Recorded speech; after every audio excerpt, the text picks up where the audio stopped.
திருப்பாவை பாசுரம் 22.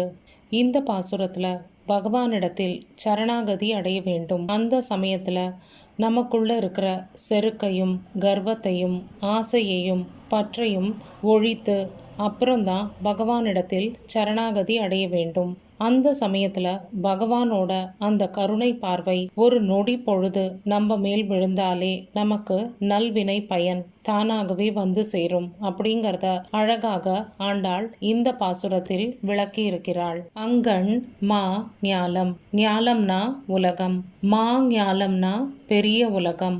அங்கண் மா ஞாலம்னா அழகான பெரிய உலகம். அங்கண் மா ஞாலத்து அரசர். இப்படிப்பட்ட அழகான பெரிய உலகத்தை ஆளும் அரசர்கள். இந்த உலகத்துல பிறந்த ஒவ்வொரு உயிருக்கும் அதுக்கான செருக்கும் அபிமானமும் இருக்கும். எறும்புக்கு தான்